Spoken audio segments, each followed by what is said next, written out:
तेनाली रामन। तेनाली रामन की गिनती चतुर और बुद्धिमान लोगों में होती है। वह राजा कृष्णदेव राय का दरबारी था। उस पर राजा बहुत प्रसन्न थे। तेनाली रामन हर मुश्किल का हल इतनी आसानी से निकालता था कि लोग देखते रह जाते थे। कभी-कभी राजा कृष्णदेव मनोविनोद के लिए भी उससे प्रश्न पूछते थे। एक दिन राजा ने तेनाली रामन से पूछा, तेनाली रामन, क्या तुम बता सकते हो कि हमारे राज्य में कुल कितने कौवे हैं?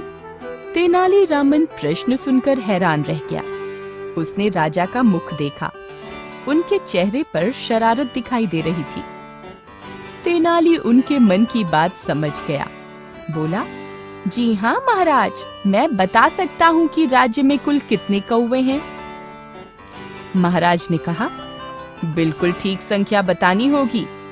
तेनाली बोला, बिल्कुल ठीक बताऊंगा।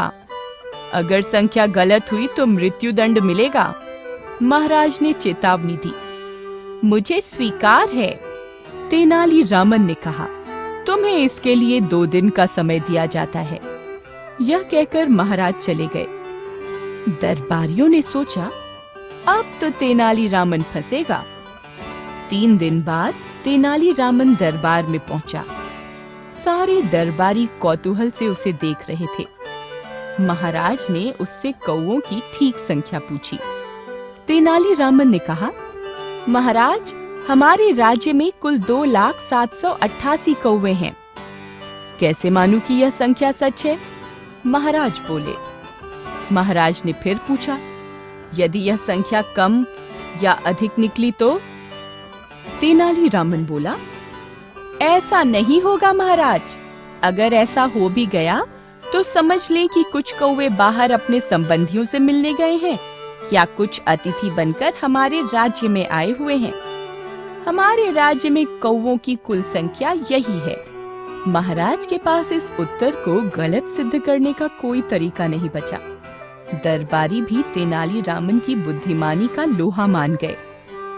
एक दिन राजा कृष्णदेव ने तेनाली रामन से पूछा, क्या तुम बता सकते हो कि धरती का ठीक केंद्र कौन सा है? तेनाली रामन बोला, यह तो मैं अभी बता सकता हूँ। बताओ, महाराज ने कहा। तेनाली रामन ने कहा, मुझे एक कील और हथौड़ा मंगा दें। महाराज ने कील और हथौड़ा मंगा दिया। तेनाली रामन ने उस कील को दरबार के बीच में गाड़ दिया। वह बोला, महाराज, पूरी धरती का यही केंद्र है, आप चाहें तो माप सकते हैं। महाराज और दरबारी देखते रह गए, उसे मापे कौन? तेनाली रामन जितना जितना राजा का दिल जीतता गया, उतना उतना दरबारी लोग उससे जलने लगे। कई लोग तो महाराज को कहते थे, महाराज, आपने तेनाली रामन को यूं ही सर पर चढ़ा रखा है, उसमें ऐसी क्या खास बात है जो हम में नहीं है? महाराज यह बात सुनकर चुप रह जाते थे। एक दिन महाराज ने सोचा कि दरबारियों को तेनाली रामन की योग्यता का ज्ञान कराया जाए। उन्होंने दरबार में घोषणा की, यह देखो, सामने 2 अगरबत्तियां जल रही हैं। इनका धुआं उठ रहा है। इनसे मुझे 2 हाथ लंबा धुआं चाहिए। जो दरबारी यह काम कर देगा, वह तेनाली रामन से अधिक बुद्धिमान माना जाएगा। सारे दरबारी हैरान रह गए। किसी को कुछ समझ नहीं आया। एक आध ने धुएं को हाथ से मापने की कोशिश भी की, परंतु इस मूर्खता पर सब लोग हंसने लगे। महाराज सबको चुप देखकर मुस्कुराने लगे। जब किसी ने भी उत्तर न दिया तो महाराज ने तेनाली रामन से पूछा, क्या तुम 2 हाथ धुआं माप कर दे सकते हो? तेनाली रामन ने कहा, जी हाँ महाराज। महाराज ने कहा, तो मापो। तेनाली रामन ने एक सेवक के कान में कुछ कहा। थोड़ी देर में वह सेवक 2 हाथ लंबी कांच की नली ले आया। तेनाली रामन ने वह नली अगरबत्ती के मुंह पर लगा दी। देखते ही देखते अगरबत्ती का धुआं नली में भर गया। तेनाली रामन ने दूसरी तरफ से भी नली का ढक्कन बंद कर दिया। वह महाराज से बोला, लीजिए महाराज, माप लीजिए 2 हाथ धुआं।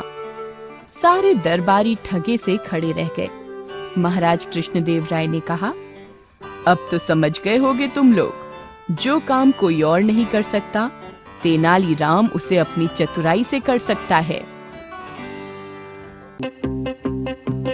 अपना इंडिया, गोल्डन बुक्स का दीवाना, गोल्डन बुक्स का दीवाना। पढ़ाई हो जो करनी, पढ़ाई हो जो करनी, जरा भी ना घबराना, जरा भी ना घबराना। गोल्डन बुक्स को अपनाना, अपना इंडिया,